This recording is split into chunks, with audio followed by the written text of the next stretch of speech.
आज जो कुछ इस्लामाबाद पुलिस ने किया, फौरी तौर पर गए, माजरत भी की, एक्शन की भी बात की, मगर जिस किस्म के इश्तिहारात छापे जा रहे हैं, जो सहाफ़ती तंजीमों का मुश्तरका एलामिया आया, उसके बाद तो ऐसा लगता है कि हुकूमत को जर्नलिस्ट से और जर्नलिज्म से एक प्रॉब्लम हो गई है।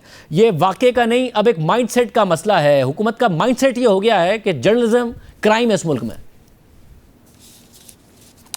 बिस्मिल्लाहिर्रहमानिर्रहीम। देखिए शाहज़ेब साहब, आप प्रोग्राम करते हैं, दो टोक करते हैं, बेलाग करते हैं, बिला झिझक करते हैं, और इसी तरह आपका चैनल और बहुत सारे और चैनल, और इसी तरह फिर सोशल मीडिया पे वीलॉग्स हों या बाकी चीज़ें हों, बिल्कुल भी हम इससे ना घबराते हैं और ये आपका हक़ है और इज़हार राय की आज़ादी पर हम बड़े क्लियर हैं और कोई लिंकेज नहीं है किसी चीज़ की आज के वाक़े से। बिल्कुल, ये मैं ईमानदारी से ऑन ओथ कह रहा हूँ, कोई लिंकेज नहीं है। एक इंसिडेंट हुआ, उस इंसिडेंट ने वहाँ ऐसी सूरत हाल पैदा की कि चंद सिपाही जो हैं वो बिला देखे कि कौन किस बिल्डिंग के अंदर गया है, वो उसके पीछे चले गए और उन प्रोटेस्टर्स को गिरफ़्तार करने के लिए जिन्होंने एसपी और एसएचओ को वहाँ उनके साथ दस्तरदराजी की, और उसी मौके पर उसी टाइम पर वहाँ पर मुज़ाहरा हो रहा था फ़लस्तीन के हक़ में भी, और ये दोनों ग्रुप्स आपस में क्लैश करने की भी सूरत हाल बन रही थी। इंतज़ामिया ने इन्हें सेपरेट करने के लिए और जिनकी इजाज़त थी या जो जिन्हें फ़लस्तीन वाले उन्हें फैसिलिटेट करने के लिए इन्हें मना किया, जिस पे ये सूरत हाल पैदा हुई।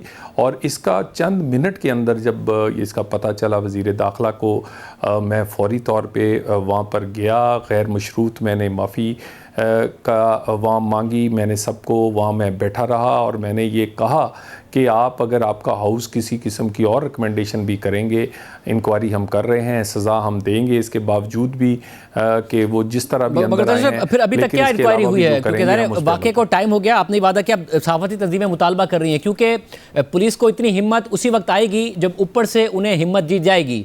तो मोहसिन नकवी साहब, या आपने उन्हें ये हिम्मत दी है, आपकी हुकूमत ने उन्हें हिम्मत दी है, जिनसे वो सुनते हैं उन्होंने ये हिम्मत दी है कि वो ये काम करें, और क्या इंक्वायरी हुई अभी तक? देखिए, अगर कोई ऐसा हुक्म दिया होता तो मैं सबसे पहला आदमी होता जो इसको ऑन करता।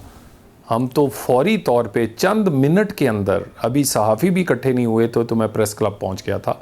एक मीटिंग बड़ी अहम चल रही थी, उस पर वज़ीर दाखिला ने फ़ौरी तौर पे मुझे भेजा, उन्होंने उसकी मज़म्मत की, इंक्वायरी का आगाज़ किया। मैंने आपको दोबारा बता दूं कि वहाँ पर एसपी के साथ और बाकी पुलिस के साथ जो दस्तरराजी हुई, उसके बाद एक ऐसी सिचुएशन पैदा हुई जिसमें चंद सिपाही उन्हीं लोगों को जिन्होंने तशद्दुद किया गिरफ़्तार करने के लिए प्रेस क्लब में चले गए, क्योंकि वो लोग प्रेस क्लब में घुस गए गिरफ़्तारी से बचने के लिए।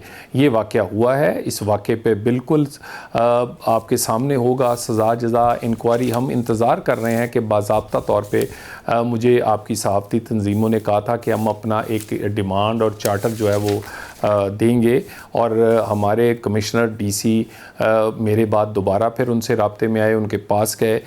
जैसे ही हमें मिलता है हम हर बात की तसल्ली करेंगे। इस वाक़े का तल्लक किसी और चीज़ से नहीं है। मगर बाकी दास्तान बनाने के लिए हर मसले को